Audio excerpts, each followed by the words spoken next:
Le logiciel AutoCAD PNID 2012 vous permettra de concevoir, de créer et de gérer vos différents plans d'instrumentation et de process PNID. Il s'appuie sur une gestion par arborescence, comme nous le voyons ici dans la partie gauche de la fenêtre, qui nous présente donc les différentes zones classées par dossier dans un projet d'ensemble global de fichiers 2D et de fichiers 3D. Intéressons-nous par exemple au premier fichier, numéro 25 ici, qui est donc un plan PID. Il s'agit d'une installation existante et nous reconnaissons tout de suite l'environnement connu par la plupart des utilisateurs, qui est un environnement AutoCAD, avec des palettes graphiques selon les principales normes de dessin. Nous avons les normes PIP, ISA, ISO. Ici, le projet est géré avec des normes PIP.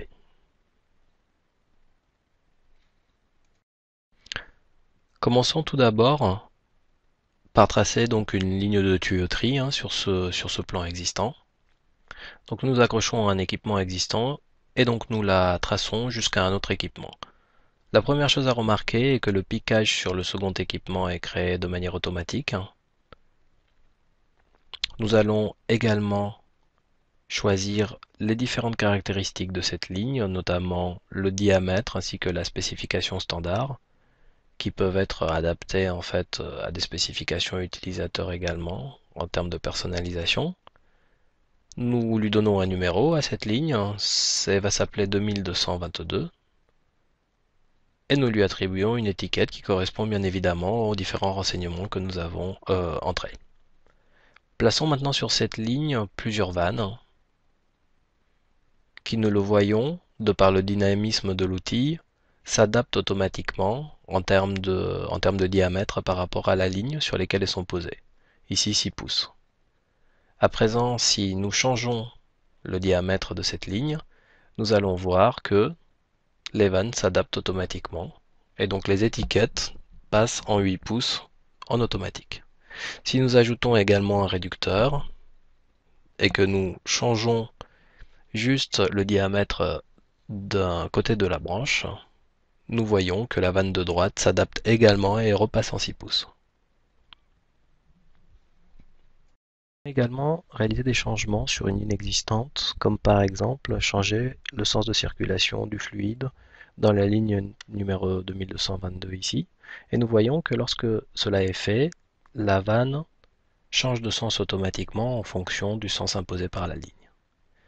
Nous savons également que l'utilisation de plans AutoCAD existants, de plans PID AutoCAD existants, est très courante chez les utilisateurs. Donc nous voyons ici de quelle manière on pourrait convertir en fait une ligne AutoCAD classique en ligne PID et ensuite lui attribuer bien évidemment les caractéristiques de diamètre, de spécification ainsi que d'étiquette très facilement et lui ajouter des vannes ou des équipements. D'autres manipulations basées sur des outils AutoCAD comme le copier-coller sont également possibles sur les objets PID. Par exemple, ici, nous allons copier toute une branche de notre plan, une branche existante de notre plan PID, et ensuite nous charger de renommer et de redonner les caractéristiques de la nouvelle branche en termes de diamètre, de spécification, de classe de pression, pourquoi pas, et bien évidemment de numérotation. Au niveau de la numérotation, nous pouvons bien évidemment la rentrer à la main, ou alors sélectionner une règle de numérotation choisie en début d'affaire ou à modifier en cours de route, où l'outil va chercher le dernier numéro et incrémente à partir de là.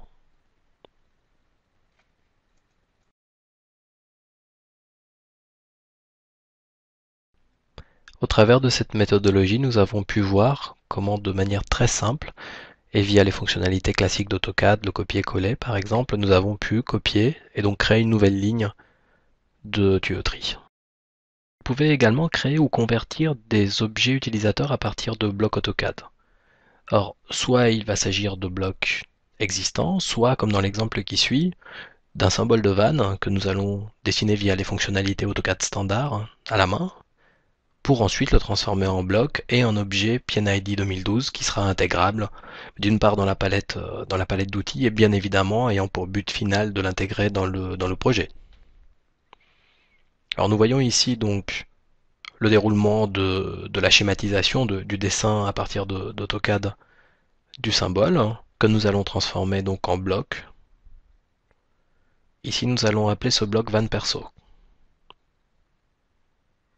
Une fois que nous lui avons choisi donc un point d'insertion ainsi qu'une unité, pour l'exemple suivant ça sera en millimètres, et sélectionner les objets, nous avons notre bloc AutoCAD et à partir de là nous pouvons le convertir d'un simple clic droit en objet PID.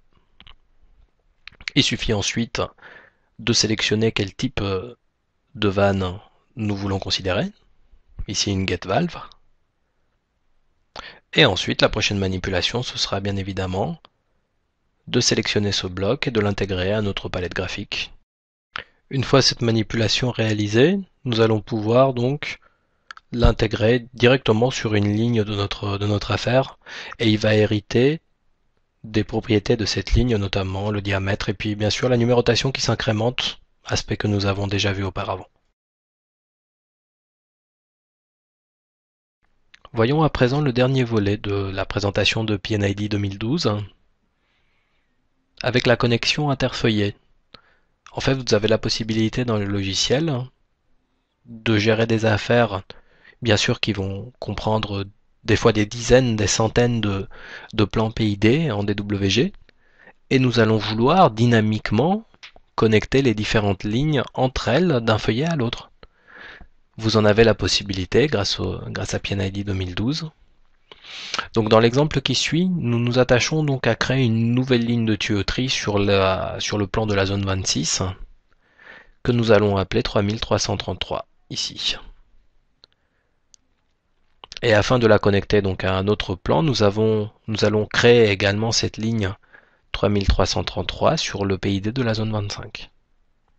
Comme suit.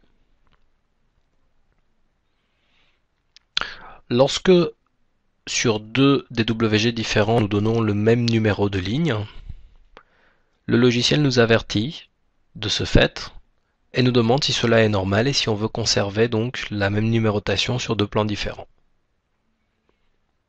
Il s'agit d'une vérification standard qui peut être bien utile et qui nous évitera pas mal d'erreurs dans la construction des différents plans grâce au logiciel.